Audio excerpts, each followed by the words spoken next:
All right. There we go.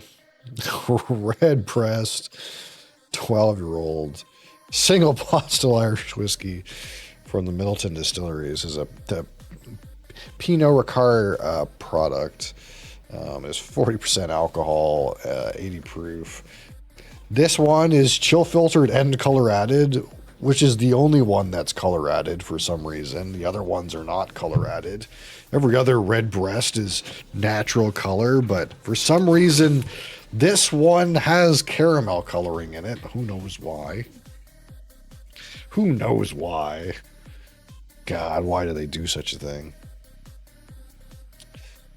But yes, here it is. Triple distilled and matured in the finest oak casks. 12 years in a mix of ex-bourbon and ex-sherry, so it is a mix here. And of course, this is from the Middleton Distillery, as some people might call the Jameson Distillery, but the Middleton Distillery. And of course, the Middleton Distillery produces several different types of pot still distillates.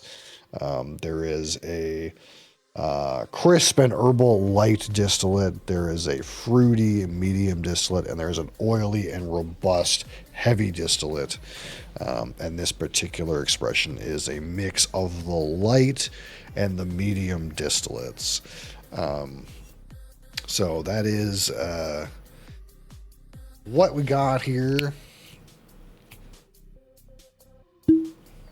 Boop. Of course, we're going to rate this out of 100.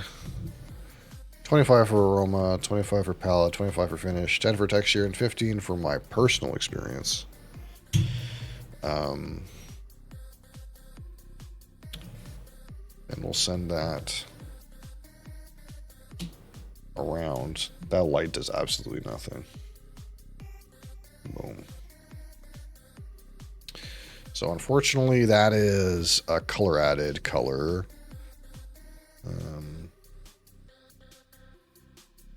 But not too bad.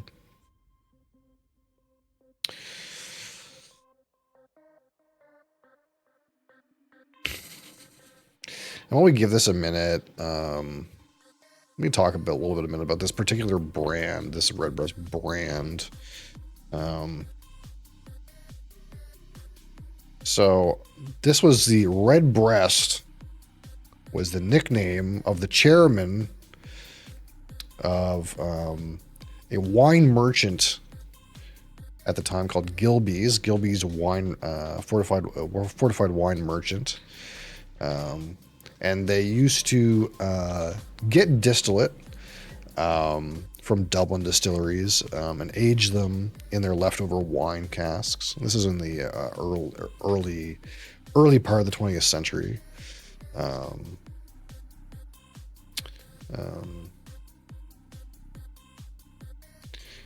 And they were sold. Those whiskeys were sold as a Redbreast JJ liqueur whiskey. So that's the original. Where this name originally comes from. It is the Gilbey chairman's nickname, apparently. And of course, eventually, the brand was sold to Irish distillers in 1986 to still be used today. Hi, you want some of that? She wants to have some of this before, I say mean things about it. So I'm not going to say that many mean things about it.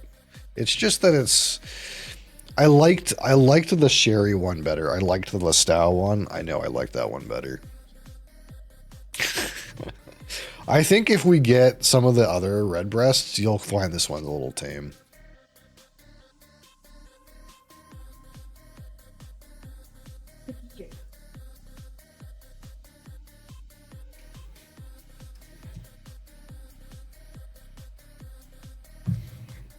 Hi, you're back. You done with the chicken?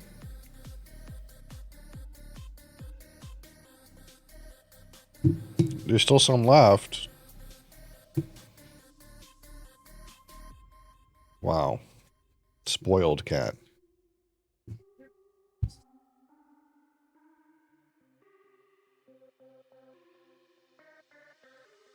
All right.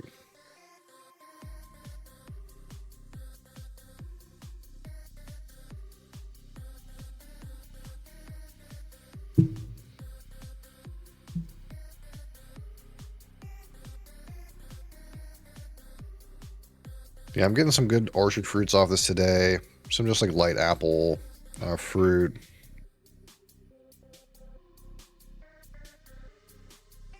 And there's like a bready component to the nose as well. That kind of malty. The malt is kind of presenting sort of bready.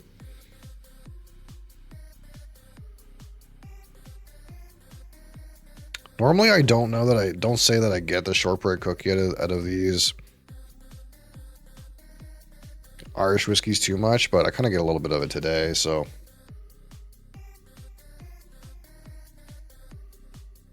It's like kind of vanilla and bready, but it's like a sweet bready kind of character.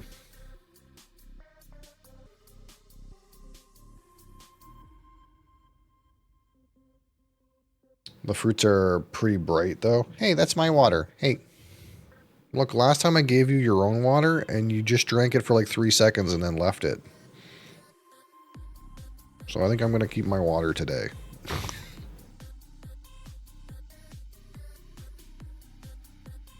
There's like a bit of a buttery component to the nose.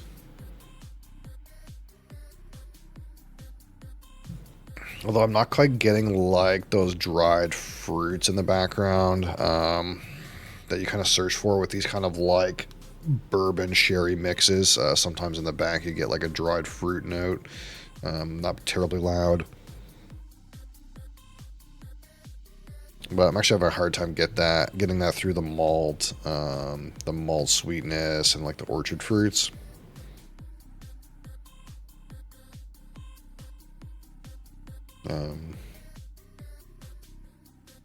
Not a bad nose, if not just fairly standard. Of course, I got some fur on the outside of the glass now. Cat.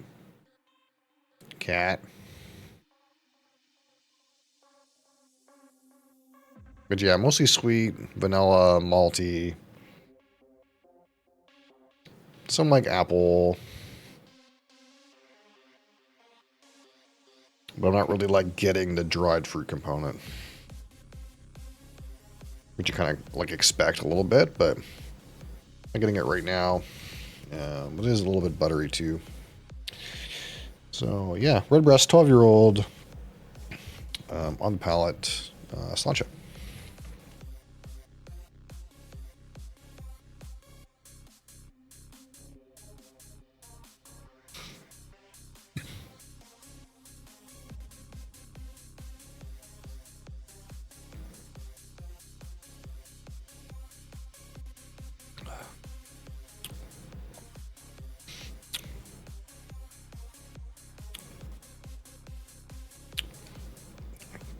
Honestly, some of the things that I said about this blind, they're still hitting me the same way today, and that is like, there's like a creamy Canadian whiskey type note to this for me. A lot of Canadian whiskeys, you kind of get like a sweet, like creamy caramel note that's like in the palate and sometimes a little bit in the finish. And I'm getting the same thing off this. And it's the same thing I said. I think when I blinded this, I was like, it's giving me a Canadian whiskey note. I feel like this is like a 40% alcohol Canadian whiskey. And I don't know the exact similarities because, again, Canadian whiskey is a lot of it has got grains in it. It's got corn in it.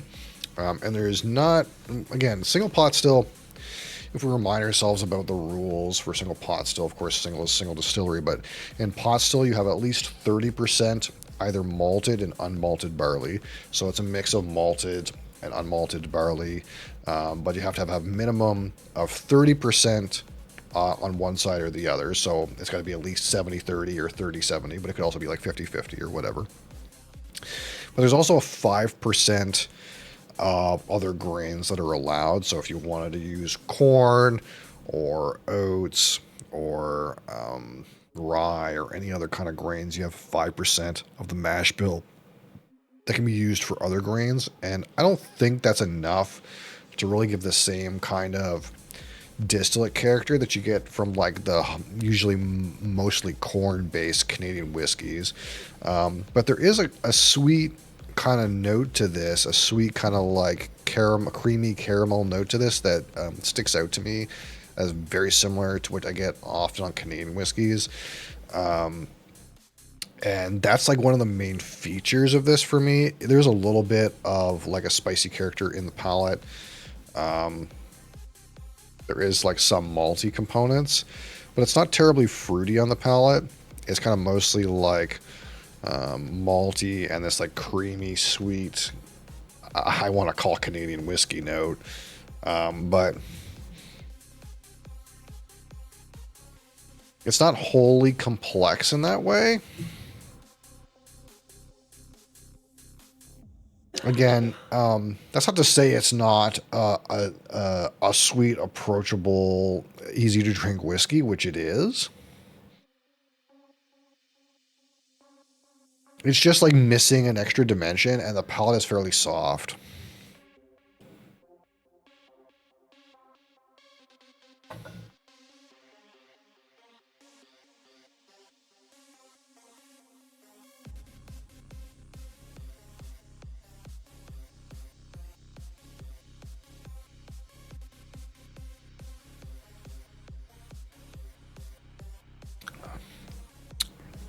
The palate for me is mostly malty with that like kind of sweet Canadian whiskey, creamy caramel kind of note. In the finish, you get a little bit of spice. There is a bit of an oak presence on the finish too, but kind of like more of that malty and creamy note. I'm not really getting like the sherry component. Mosley's getting into shit. Hold on one second.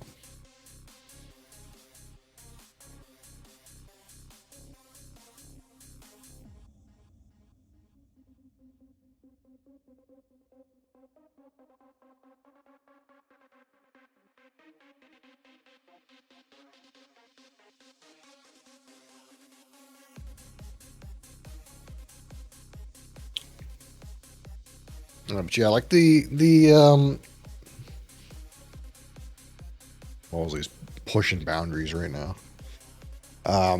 The finish is like medium minus. It's like okay. And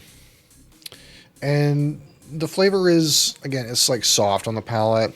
Not too many individual notes. You don't really have to search for like the like malt and creamy notes, but you're definitely hunting to try to find something else in there. And again, I know that this is like got sherry barrels in it. I don't know if they're refill or if they're like maybe they're refill sherry butts. I don't know. But I'm not like on this particular expression have a hard time getting like the sherry component, like the dried fruit component, like a little bit of the like spice in the finish might be attributed to the sherry cask, but it's not like hitting really the sherry's not really hitting much of an impact for me. And sometimes with with a blend like this, it's like, well, maybe there's only 12 or 15%, 10% sherry in here, and it's not a terribly active sherry cask. And one of the whiskeys that I think of when we talk about like sherry minor kind of we'll say cask compositions, like how much casks of each are in a blend, is if you go to like the Glenfiddich 12-year-old 40% alcohol and roughly 12% sherry in the blend, And in that one, it's like, yeah, again, it's bourbon cast forward, it's malty, it's fruity, but you get like a bit of a dried fruit character in like the back of the palate, in the finish, and you can tell there's like a sherry component in here. And I'm just like looking for that same kind of like whisper of a dried fruit note in this whiskey. And for me, it's not really presenting. I'm having to hunt for what I assume is probably going to be there, but it's not really hitting for me. That like raisin date or like dried apricot or something like that that's like buried in the back there. It's like it's all like malty and sweet and vanillas and kind of yeastiness, and that's a pleasant profile, but it's just like missing, the sherry's missing for me.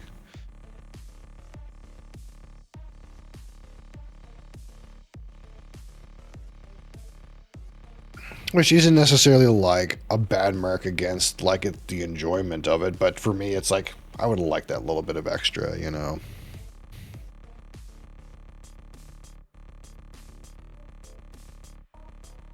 But mostly, it's again malty, vanilla, sweet, approachable.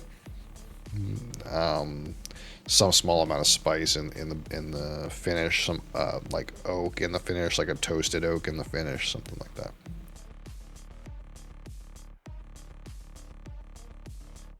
Just not hitting on that like random dried fruit note or like maybe like darker kind of like sweet note.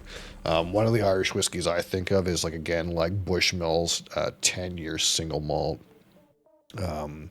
which again has a mix of casks just like this one. It's single malt instead of single pot still, and that changes things a little bit. But it has like a chocolate note in the back of the palate that is like, okay, this is clearly like sort of a nod to the sherry component of this whiskey, and like for example, it's not here at all for me. So I'm like looking for those kinds of things, knowing the cask composition. Um,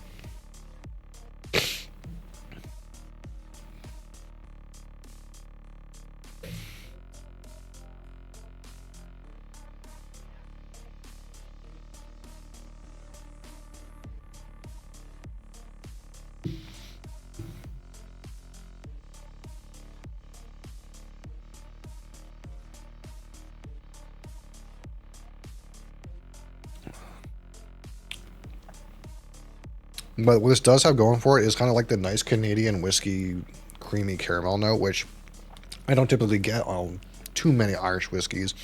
Um, so I do like that part. Like I don't think I get that note on Bushmills 10 at all, that I remember.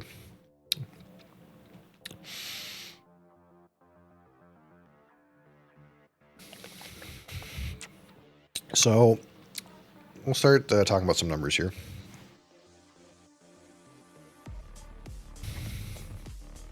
which I assume this will probably score um, somewhat similar to like Bushmills 10 or maybe a little less, or it'll probably score less than the Listau edition for me because I kind of like the Listau.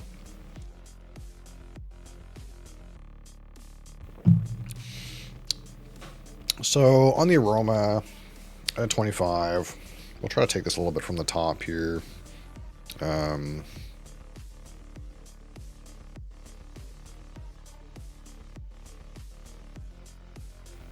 Originally, I was kind of getting that like apple fruit component, and that's kind of like waned as time goes on. It kind of gives way to more like creamy sweet notes. There's vanilla in there. There's like the malty character, which to me is presenting sort of bready. And right now, again, it's kind of like sweet, cream caramel, vanilla. We'll say like a sweet breadiness, like cake or cookie.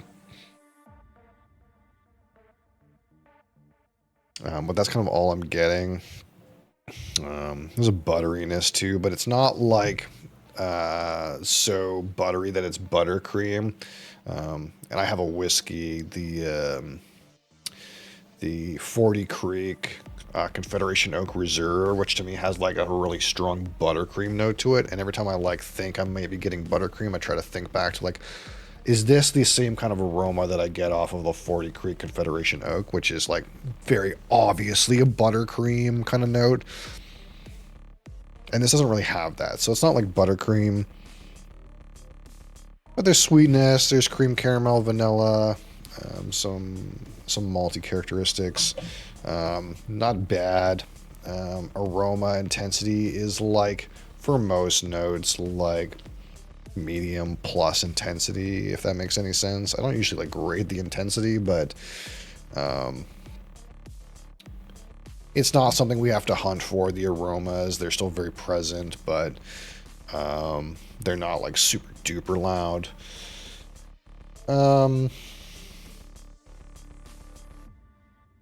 We'll give it 15 out of 25.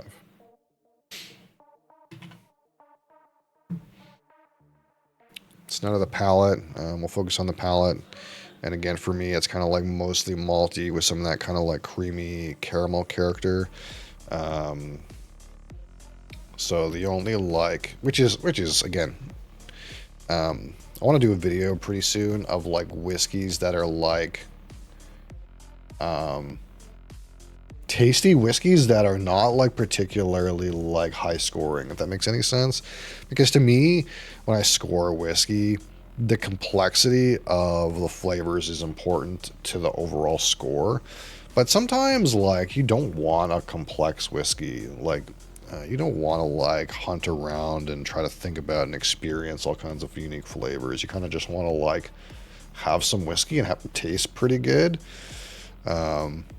And there's a couple whiskeys that I have, and this may make the list of like whiskeys that like are tasty and approachable, but not terribly thought provoking.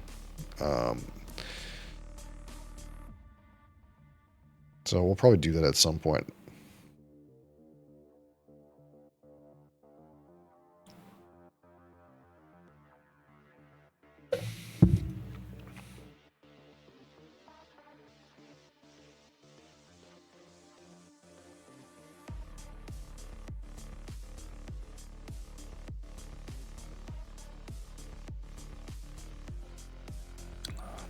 Like to me, I don't even get really an apple fruit component to this palate.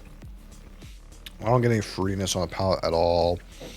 It's kind of just like malts and sweetness, like slightly bready malty component, and like that creamy caramel Canadian whiskey like component. So it's pretty tasty, but it's not very intense. It's kind of low in intensity, not a whole lot of different notes. I'll give the palate 13.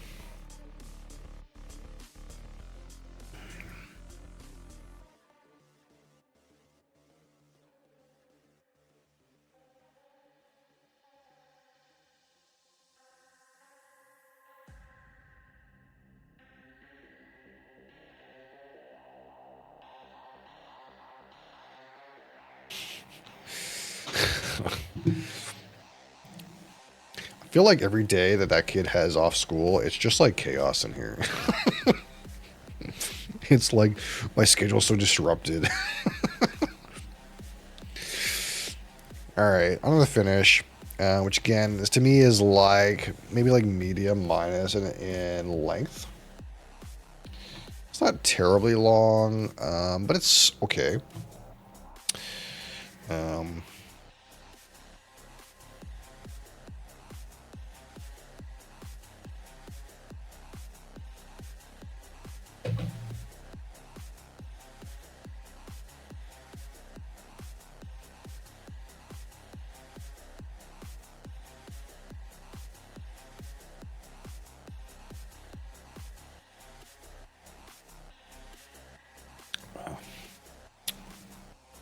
So right off the rip on the finish, some of that baking spice. That's like the place that I get the most sherry. There's like enough of this baking spice note that to me it's like, okay, maybe some of the sherry is having some impact, and this like this spice note on the finish. Kind of get a little bit of that like sherry flavor, if that makes any sense. You still get some of that like sweet, creamy note. There is a little bit of malt character, and then you kind of get into like an oaky, toasted oak thing near the back of the finish. So not bad, a good range. They're not terribly intense, and even the like spicy note on the finish, it's not terribly intense, especially compared to something like bourbon. The spice note is very low, but it's still like the most prominent flavor spike. So for me, it's like finishes like I like 15.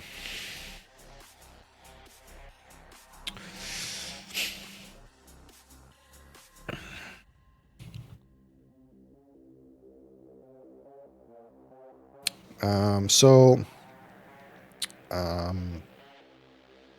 that's we're going to talk about the texture at a 10. This has been serving me okay. It is triple distilled, and that kind of helps some of that, like, give it kind of like a smooth mouthfeel. A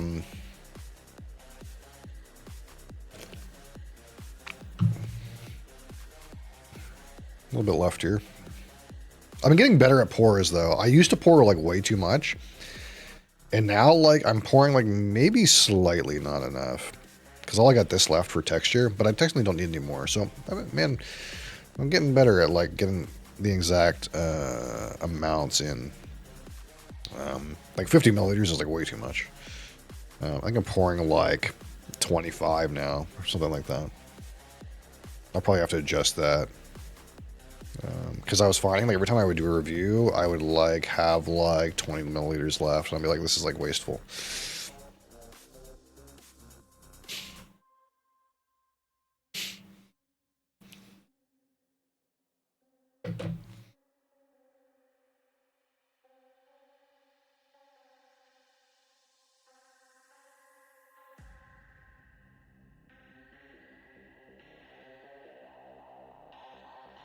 It's not too bad considering the strength.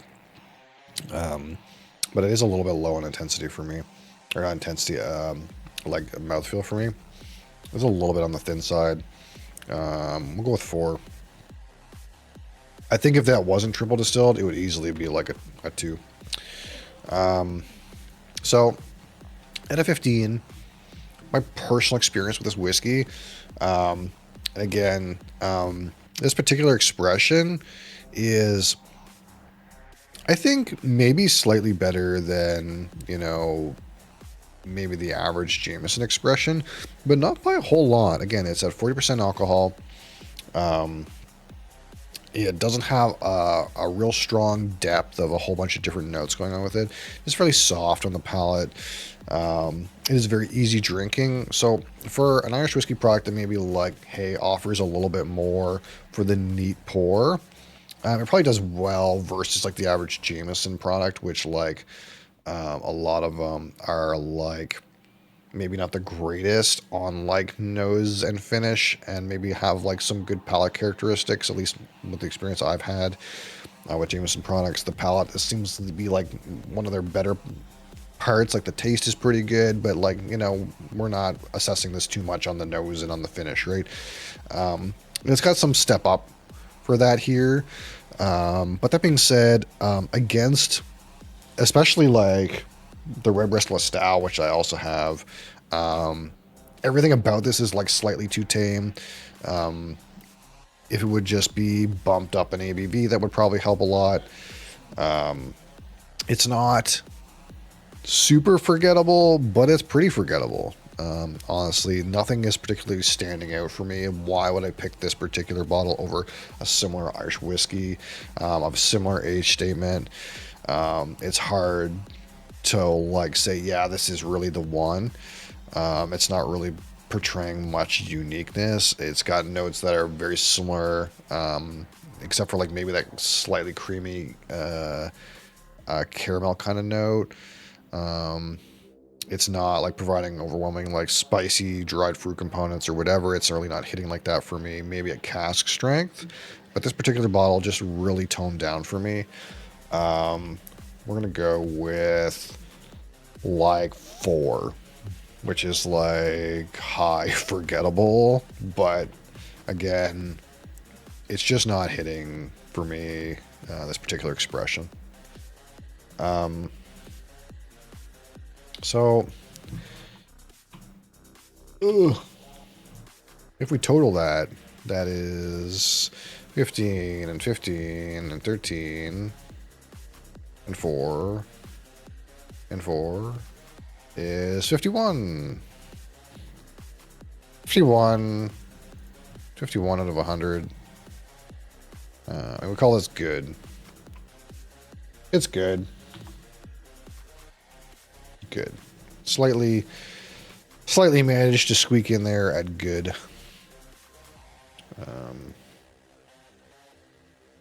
Which again, I think the Lestal for me scored like 60 or something like that. So that's like, I think like pretty in reference from how I feel about the two bottles against each other. Like, I like the Lestal a significant amount better. And this one just slightly too tame, you know?